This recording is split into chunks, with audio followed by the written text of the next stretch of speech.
Oldingi darsda sizlar bilan mahsulot qo'shuvdik, ombor qo'shuvdik va mahsulotimizni kirim qiluvdik. Xo'p, bu safar endi mahsulot sotishni o'rganamiz. Uning uchun sotuv bo'limiga kiramiz. Sotuv bo'limida biza qaysi skladdan, ya'ni qaysi ombordan sotuv qilmoqchimiz. Misol uchun, Malika omborida bizda mahsulot bor. Mahsulotni qidirib topib olamiz. Ya'ni o'zi bosganimizda hamma ma'lumot chiqib keladi. Nomi bo'yicha qidirmoqchi bo'lsak, bunday yozganimizda o'zi saralanib qoladi ma'lumot. Tanladik. 100 ta dona bor, ko'rinib turibdi. Har bittasi 15 million so'mdan. Xo'p, nechta sotyapmiz? Bitta dona sotyapmiz. Bu 15 million so'm narx qayerdan chiqib keldi deydigan bo'lsak, bu narx mahsulotni kirim qilganimizda, ya'ni bu yoqda dollarda ko'rsatganmiz sotuv narxini. Sotuv narxini dollarda ko'rsatganmiz. Ana shunda xo'p, mana qabul bo'limiga o'tganimizda bu yoqda mana ko'rinadi.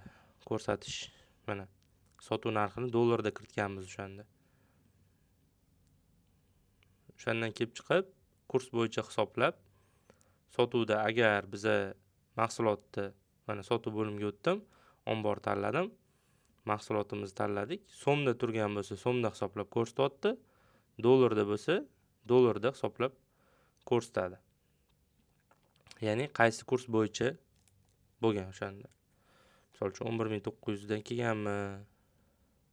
Mana 1300 ga to'g'ri kelyapti. O'shanda 11900 dan kurs bo'lgan shunda.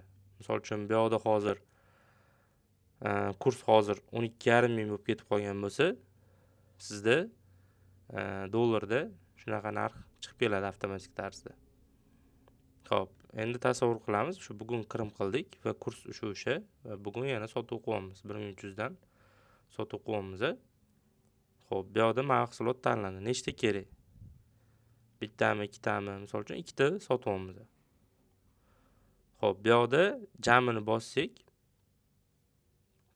birinchi qo'shishni bosamiz. Qo'shishni bosganimizdan keyin mahsulotimiz qo'shildi savatchaga. Endi to'liq ravishda beryaptimi mijoz yoki yo'qmi? Jamini bossak, to'liq ravishda bo'ladi. Agar kamroq berayotgan bo'lsa, avtomatik tarzda 1300 dollarni qarz deb yozib qo'yadi. Endi kimga sotayotganimizni qarzdor bo'lsa, bu yoqda tanlab ketishimiz kerak bo'ladi, o'zimizning mijozlarimizni. Uning uchun yangi mijoz qo'shib qo'yamiz. Misol uchun, kimdir Azim, qanaqadir Azim degan inson, misol tariqasida aytib ketyapman. Nomerini kiritib qo'ydik. Misol uchun qo'shib qo'yganmiz mijoz sifatida. Mijozlarimizda doimiy ishlab yuradigan mijozlarimizdan bizda bitta inson bor. Shuni tanladik misol uchun. Xo'p. Qarzli holat qilib sotamiz sirazu. Sotuvni rasmiylashtirish. Avtomatik tarzda chek chiqib keladi sizga. Ya'ni mana ko'rinib turibdi. Kim nima sotdi, qanaqa, necha pulga sotildi, nechta sotildi ko'rinib turadi.